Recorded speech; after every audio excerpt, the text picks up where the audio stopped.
All right. So now we have Troy in Edmonton, Alberta. Hi. How you doing? Hi. Hi.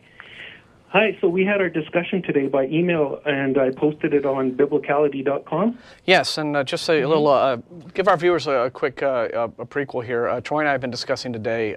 He sent a question in, and having to do with origins, and he and I have been discussing back and forth and arguing back and forth about a lot of the arguments that he's been putting forth for God. So that's the discussion he's been talking about. Can you give our viewers a URL so that they can check out this stuff? It's simply biblocality.com. Biblocality.com. Okay. Just like it sounds. Okay. B-I-B-L-O. Got it. Okay. Go on. And so basically, I think our discussion is, I believe that something can't come from nothing because that which doesn't exist can't produce nothing. Nothing always comes from nothing, so that's a silly argument. And you can't really say there's an infinite regress, because if there was an infinite regress of nature, you would have had an eternity for us to have come into being, for example. And we would have had more than enough time for that to happen. Well, an infinity, so it should have happened already. Why didn't it happen yesterday? So on that very same page, I even posted a video by William Lane Craig who gives basically the same argument. We're saying that doesn't make any sense, and he does some mathematical calculations to show that that's silly. So basically, then, if the universe can't come from nothing, and it can't have always existed, we really are left with no other option than the uncreated creator. So the question then becomes who he is. So you can compare, and you come to Jesus Christ. Well, see, this is where we kind of. This is the problem that I had with your drawing of that specific conclusion, is that even if the only option that you present is an uncreated creator, okay, what you have to do first off is explain then how it is that this creator manages to be uncreated, how it is that this creator, if it is uncreated, avoids the problem of infinite regress that you would have with an eternally existing universe, because the fact that creation is a causal process, right? Something doesn't exist and then it gets created and now it does exist. Because that is causal, you have this creator existing, I think, essentially in a causal state, in a temporal state. So why then would this creator... No, he's uncreated. He exists outside of time by the evidence that nature can't have always existed. But where do you have... what evidence do you have to present? And again, this is what we addressed in our email exchange, that there is a realm outside of time. And if there is such a realm, you don't have to understand it, but you have to accept it by the evidence. We don't have to accept anything if there's no evidence for it. And the evidence is that there cannot be an eternity of the past of cause and effects, and the universe can't come from nothing. Let me cut to the chase here. Yeah. Is there something that exists without having been created? Is there something that exists without having been created? Yes, that is the uncreated creator. Okay, then what are its properties, and how do you know that?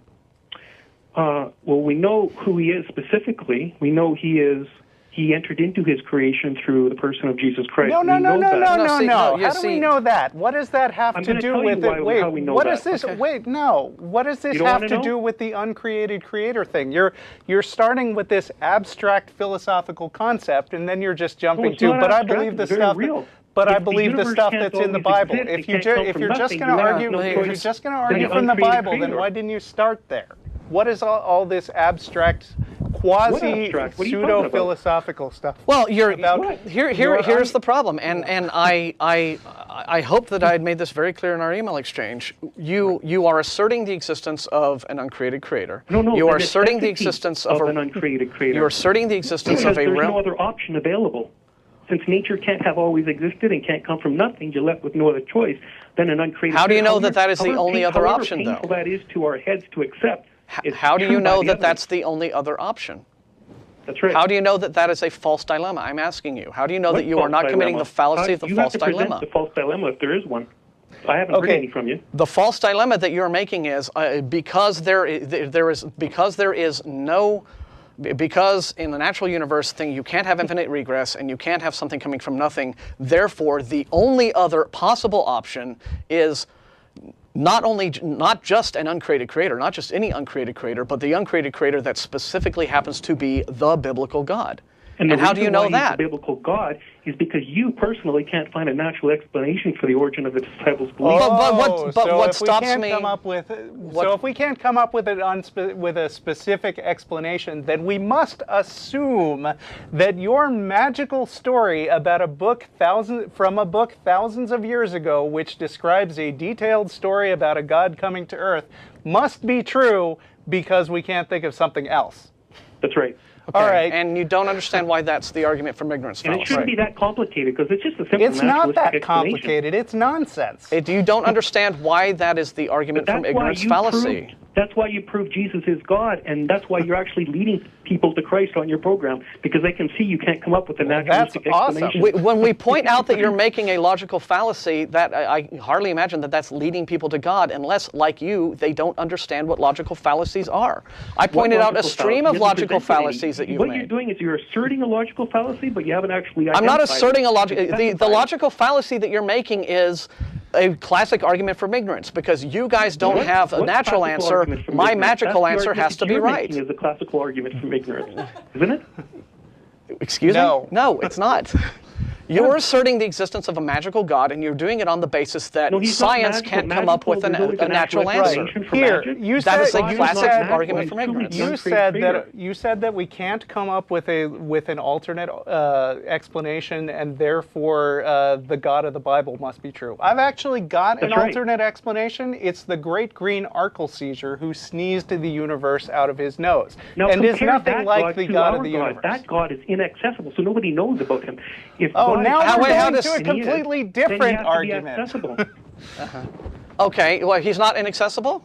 Can I give you one sentence that is a sentence by the most famous lawyer of the 19th century? Appeal to authority. Just one quick sentence. You're just doling out the fallacies like a vending machine, Please let me read it to you. Sure. Every document apparently ancient coming from the proper repository or custody and bearing on its face no evident marks of forgery, the law presumes to be genuine and devolves on the opposing party the burden of proving to be otherwise. So are you saying that the greatest lawyer in history recognized spectral evidence in court, which was discounted during the Salem witch trials? All evidence is in play here. You can use anything you want. Okay, so that guy clearly didn't know much about American law. Mm-hmm.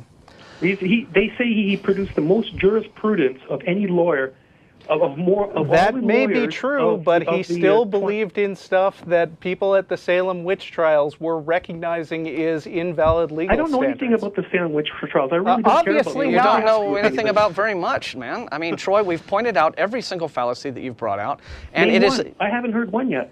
You have. You've just ignored them. You're now doing the argument from. I don't know what it is yet. You haven't said it. Yeah, I explained very clearly, and you know what? Over 1,000 of our viewers heard me tell you what the argument from ignorance was that you were making. And if you're sitting here with your fingers in your ears going, nuh-uh, that's on you, man. Yeah. It's not your problem. I'm sorry, man. Look, I wished you'd called sooner. This could... I am going to post... Actually, not really. I am going to post to the blog exactly, and I'm going to quote him directly, our viewers can decide for themselves whether or not Troy actually knows what he's talking about. But he is just advancing a collection of fallacies. He does not appear to know the difference between what is real and what he is simply imagining, and he doesn't understand what proof is. Okay, he makes and that be our show. Proof. And goodbye, everyone. Thanks for calling anyway, Troy. Come to Thread Gills or we'll keel haul you. Bye. Woo. We're out of time.